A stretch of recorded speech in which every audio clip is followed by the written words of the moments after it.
min be tali kɛ kunnafoni sɛbɛn minnu bɔra bi an y'a lajɛ k'olu kɔnɔ kuma limanaw ko minnu mina lakali aw ye ladala ko do an fɛ yan nɔ dongo do min be tali kɛ nɛgɛ kaɲɛ 9 mana tɛmɛ ni sanga 30 ye an be sigi ni kɛnɛ kan yan fo ka taa se a kaɲɛ 10 ma sanga 30 walasa gafew k'u kɔnɔ kuma lakali aw ye o la an sigira kɛnɛ kan bi ye masikalo tile 8 8 marsi Musa 8 marsi ale ye muso ka don ye diɲɛ muso bɛɛ lajɛlen ka don do min ni o be taga ɲɛsin u ka hakɛw anu jɔrɔw olu tɔgɔtɔli ma diɲɛ fan bɛɛ lajɛlen fɛ o la an b'an to nin kɛnɛ kan ka foli di musolaka bɛɛ lajɛlen ma an baw do an kɔrɔmusow do an denmusow do ani muso yɛrɛ n'i y'a mɛn muso Musa fɛn bɛɛ de do muso fɛnba do dɛ ni maa ma muso dɔn sɛna Musa ɲini k'u dɔn sabu anw ni ma ɲini k'u dɔn Musa ɲini k'u dɔn dɛ ni t'u dɔn a ɲini k'u dɔn ni b'u dɔn dɔ fara a dɔnni kan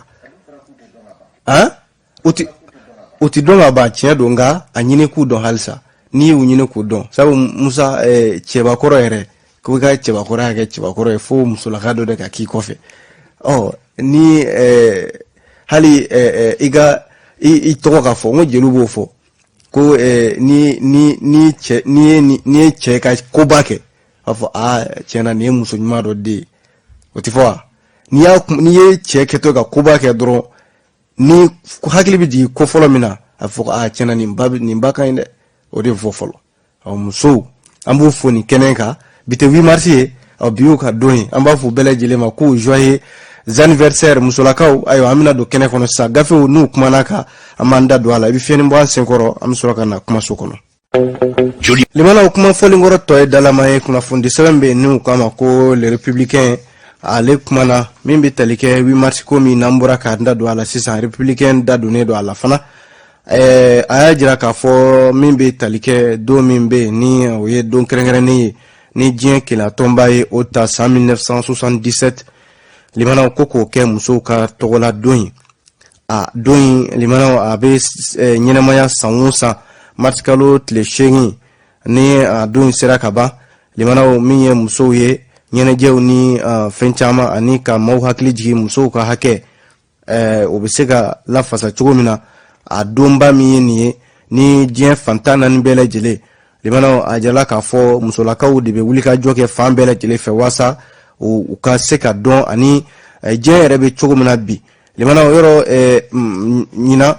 ko kura min ni o lamana diɲɛ kɔnɔ ni o ye bana cɛjugu in nana ye coronavirus ni dɔw k'a ma ko covid-19 ale nakan kɛra tiɲɛni caman de ye kɛrɛnkɛrɛnnenya la sɛgɛsɛgɛli min kɛra limanaw a jala k'a fɔ musow ka kɔlɔlɔ de bonyana na kosɛbɛ la an fɛ yan minisiri min bɛ muso ni den ni denbaya ka koɲɛ kunna ni o ɲɛmaya bɛ madame Bintu Funɛ Samake bolo ale ye marsikalo kaba don ma se marsikalo tile 3 tɛmɛnen na san 2021 salle de conférence min filɛ nin a ka minisiriso la ani kunnafonidilaw ye ɲɔgɔn sɔrɔ yen limanaw baara minnu bolodalen don 8 mars ɲɛnajɛw kan k'i da don a la a y'a jira k'a fɔ ɲina kuma bɛna kɛ min yɛrɛ ka kosɛbɛ n'o ye thème fanba ye o ye muso jɔyɔrɔtigiw ani musow bɛ se ka jɔyɔrɔ sɔrɔ cogo min na dama ka kɛɲɛ o ko la a ka kɛ u yɛrɛ dama a ka kɛ u ni cɛw cɛ ye o coronavirus ko lahalayaw la sabu a jirala k'a fɔ coronavirus min na ale nana an ka jamana kɔnɔ limanaw musolakaw ta kɛra la kɔlɔlɔba de ye o la ni jɔsen kumasen ka sugandi ko a ma kɛ kunfɛ ko ye minisiri ka kuma la ka se ka jaabi di coronavirus bana kɛlɛli la musow bilama limanaw a jala k'a fɔ u ye wulikajɔ minnu kɛ ani coronavirus bana in bɛ se ka kɛlɛ cogo min na tiɲɛna musow de jɔyɔrɔ bonyana na kosɛbɛ hali ni banabaatɔ ko nana yala banabaatɔ minnu bɛ ni coronavirus yer'u la limanaw maa minnu bɛ sigi u kɔrɔ k'u tɔbɔtɔ o ye musolakaw de wa o musolaka kelen ninnu limanaw bana in hali n'a bɛ yɛlɛma a ka teli ka olu de sɔrɔ kosɛbɛ o de la minisiri Bintu Funɛ Samake ka kuma la a ko musow ka se ka yanga u ka don in ka se a sen fɛ ka se k'u yanga a kɔnɔna la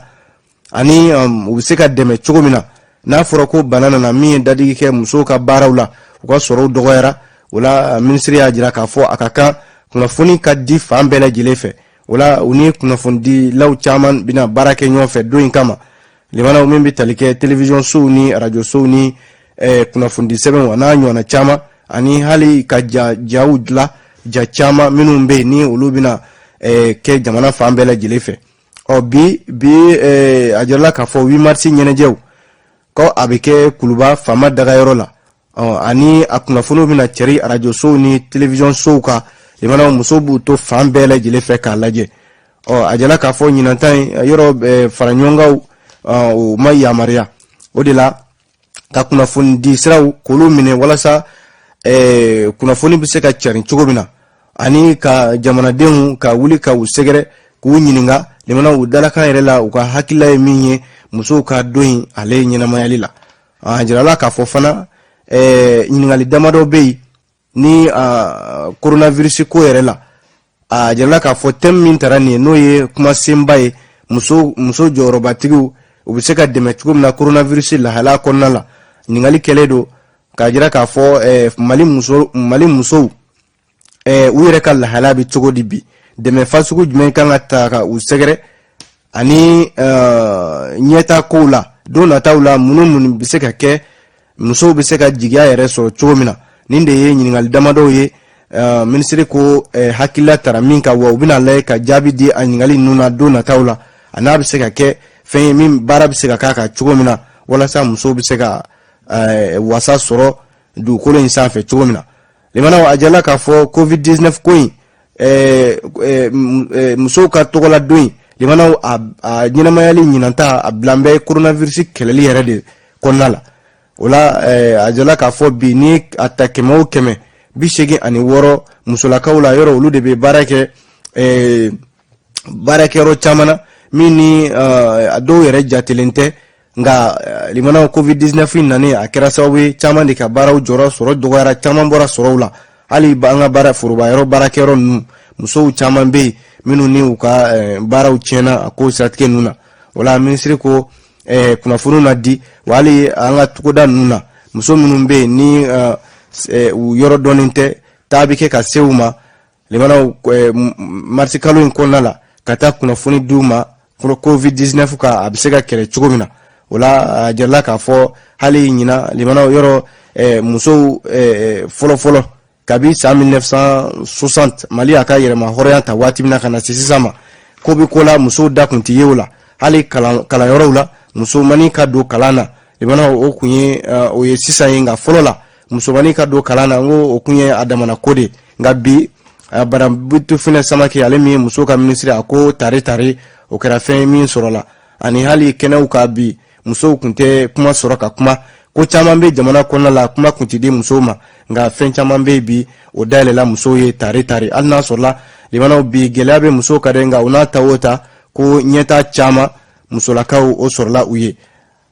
hamada b fofana ale de ni fasiri kɛ limanaw musow ka tɔgɔla don an b'a fɔ ɲɛna ko u joyeux anniversaire républicain ale de y'a fɔ. Joliba FM. Bi kunnafoni gafew.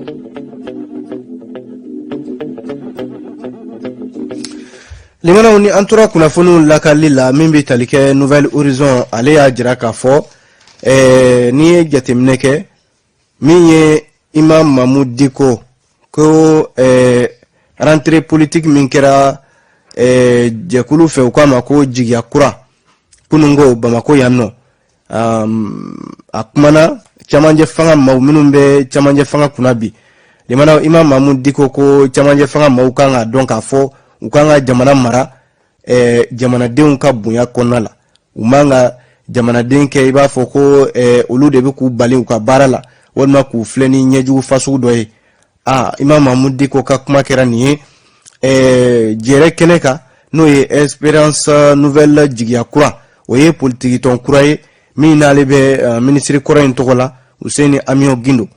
A jirala k'a fɔ Useni Amiyo Gindo ka ni jɛkulu min na a y'a ka jɛrɛba kɛ kunungo Bamako yan nɔ a kɛrɛfɛ maa caman fana tun bɛ yen nɔ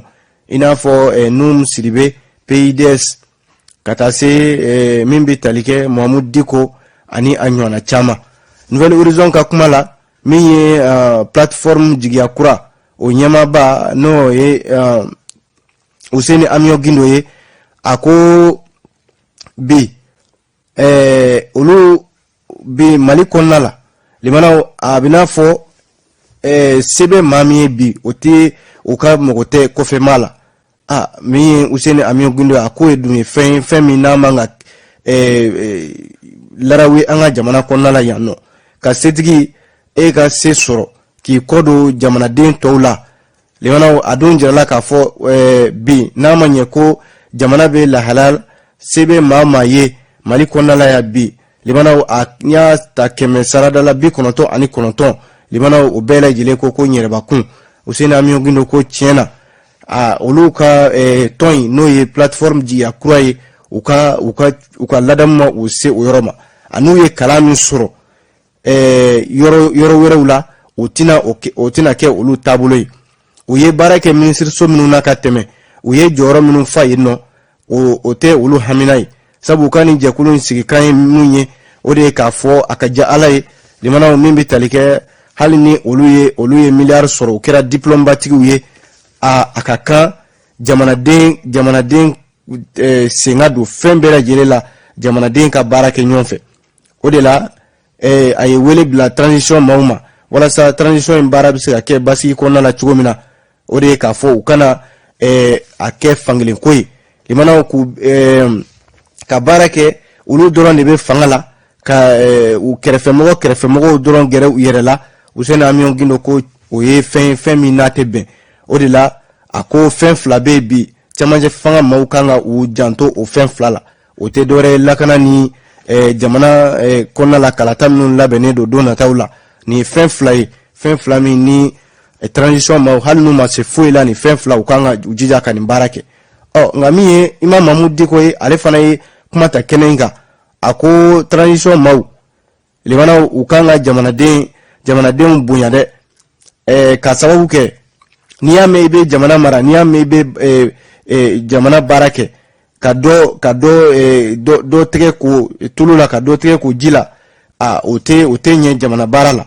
jamana marabu bolo bi nga ka ake fando de mi mana uklokoro kuma duma fo be barake no luye kena ni jamana de black refe itina seka barake ni mawre ko ni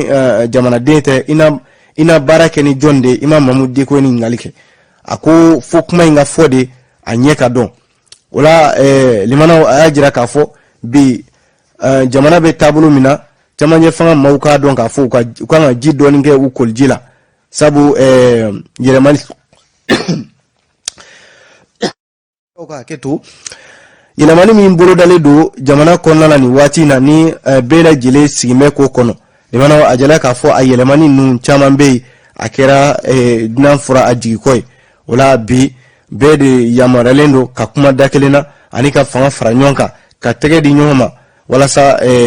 ko kumbaye mi no ye malikonyi jamana bise ka basiki chomina ako tiendo anga jamana demeba bana de nga limana ni manifin yere kungo ni yere mawulala ka niko na ndeme kanga warafa limana o yasoro akungolo be ere bulu nga be warafa la ko to ka kungolo mine o imatla folo imam mamudi ko ya jira ka fo bi maliko bo la haladila wa chamanye fanga maukanga don ka fo utise ka bara fuike na makeni jamana den luka kuntlenai neka kuma tenire limana ayni mbo nouvelle horizon kono ale nouvelle horizon kilina mi anga kiriti lama ka la fasali kuluba flamimbe malikona ni oye sam ani silimai limana uye kangarda gelengelen de bla kangarda kami ni dorete ko mamnumbe ni ube kuma utaka nyeshi kiriti lama kerengeranyala jala kilimin taledo kanyeshi ma damadoma jamana kona ya kafoko usengumi feka ye jamana yubo yabalila ni we affaire de déstabilisation des institutions de la transition nouvelle horizon ajira ka fo samni silima ni syndicat belebeleba flami ni kwa kumala limana ko ma damado be minu ni ube kuma kuna fundi sirauka ani minu yere je kuluye minu tanama ko kuma drone be bu da kanyeshi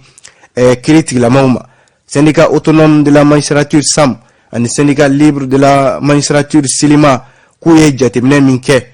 jatemine do mini do kun damado ina limana iba soro ka kuma